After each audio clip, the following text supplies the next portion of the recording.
Hello అందరికీ. ఈరోజు మన రెసిపీ వచ్చేసి బీరకాయ కర్రీ.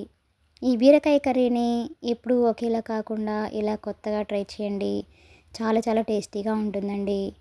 ఈ కర్రీ అనేది రోటీల్లోకి అలానే రైస్లోకి కూడా చాలా చాలా టేస్టీగా ఉంటుందండి.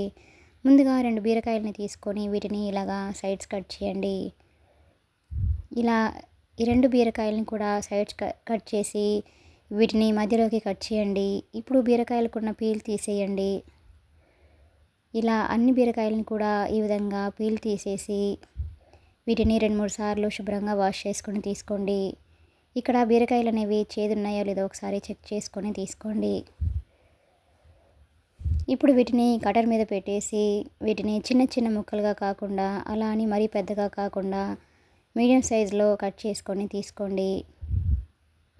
ఇక్కడ లేత బీరకాయలు తీసుకుంటే మనకి కర్రీ అనేది చాలా చాలా బాగుంటుందండి.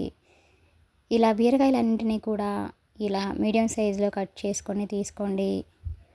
ఈ బీరకాయ కర్రీ అనేది ఎప్పుడు ఇలా ట్రై చేయకపోతే ఈసారి బీరకాయ కర్రీ ట్రై చేసేటప్పుడు తప్పకుండా ఈ రెసిపీని ట్రై చేయండి.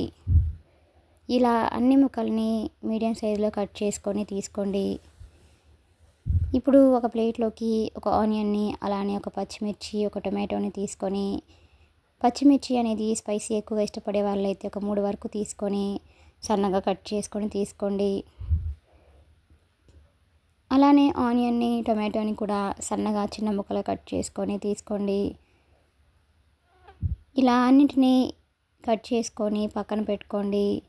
ఈ బీరకాయ కర్రీ అనేది దీనిలో టొమాటో వేసుకొని చేసుకుంటే చాలా చాలా టేస్టీగా ఉంటుందండి. ఇప్పుడు స్టవ్ ఆన్ చేసుకొని ఒక కడాయిని పెట్టుకోండి. దానిలోకి 3 స్పూన్స్ వరకు ఆయిల్ని వేసుకోండి. ఆయిల్ బాగా హీట్ అయిన తర్వాత దీనిలో 1 స్పూన్ జీలకర్ర అలాగే 1 స్పూన్ తాలింపు గింజలని వేసుకోండి. ఇవి కొంచెం ఫ్రై అయ్యాక ఇప్పుడు దీనిలోకి మనం ముందుగా కట్ చేసి ఉంచుకున్న ఆనియన్స్ని వేసుకోండి. అలానే పచ్చిమిర్చిని కూడా వేసుకోండి. మీడియం ఫ్లేమ్లో ఉంచుకొని ఈ ఆనియన్స్ని బాగా ఫ్రై అవ్వనివ్వండి. ఈ బీరకాయ కర్రీ అనేది రోటీలోకి రైస్లోకైనా దేనిలోకైనా ఇలా చేస్తే చాలా చాలా టేస్టీగా ఉంటుందండి. ఇప్పుడు దీనిలోకి 1/2 టీ స్పూన్ వరకు పసుపుని వేసుకోండి. వీటన్నిటిని ఒకసారి బాగా కలపండి. ఆనియన్స్ అనేది మనకి ఇలా ఫ్రై అయిపోయాక ఇప్పుడు దీనిలోకి మనం ముందుగా కట్ చేసి ఉంచుకున్న బీరకాయ ముక్కల్ని కూడా దీనిలో వేసుకోండి. ఇప్పుడు వీటన్నింటినీ ఒకసారి బాగా కలపండి. ఈ బీరకాయ ముక్కలు అనేవి ఆయిల్లో కలిసేలాగా బాగా కలపండి. మీడియం ఫ్లేమ్లో ఉంచుకొని ఈ బీరకాయల్ని 2-3 నిమిషాల పాటు ఇలా కలుపుకుంటూ ఫ్రై చేయండి. ఇప్పుడు మూత పెట్టేసి ఈ బీరకాయ ముక్కల్ని ఒక 3-4 నిమిషాల పాటు బాగా మగ్గించండి.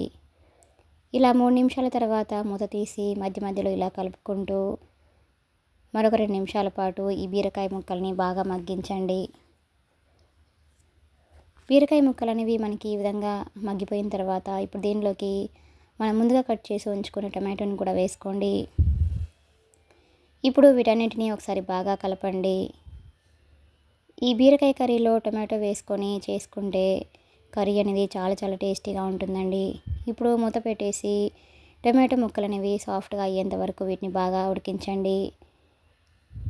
ఇప్పుడు మూత తీసి మనకి టొమాటో అనేది ఈ విధంగా లైట్గా సాఫ్ట్గా అయిపోయిన తర్వాత దీనిలోకి 1/2 టీ స్పూన్ వరకు అల్లం వెల్లుల్లి పేస్ట్ కూడా వేసుకొని ఒకసారి బాగా కలపండి.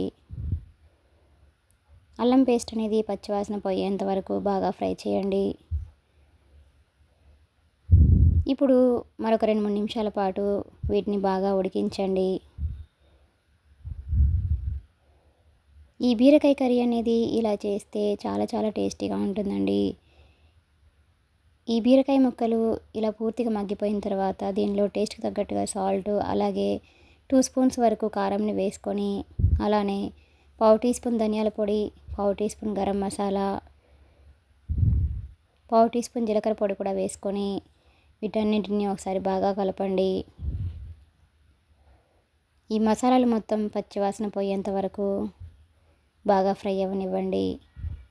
ఇప్పుడు వీటన్నిటిని ఒకసారి బాగా కలుపుకొని మూత పెట్టేసుకొని వీటిని బాగా మగ్గించండి. ఇలా ఆయిల్ పైకి తేలుతున్నప్పుడు స్టవ్ ఆఫ్ చేసుకోండి. అంతేనండి, ఎంతో ఈజీగా ఎంతో టేస్టీగా ఉండే బీరకాయ కర్రీ అనేది మనకి రెడీ అయిపోయింది. ఈ విధంగా రెడీ అయిన కర్రీని ఒక సర్వింగ్ బౌల్లోకి తీసుకొని సర్వ్ చేసుకుంటే ఎంతో టేస్టీగా ఉండే బీరకాయ కర్రీ మనకి రెడీ అయిపోయినట్లే. ఈ వీడియో కనుక మీకు నచ్చినట్లయితే ఒక లైక్ కొట్టండి. Please subscribe my channel, like, share and comment. Thanks for watching.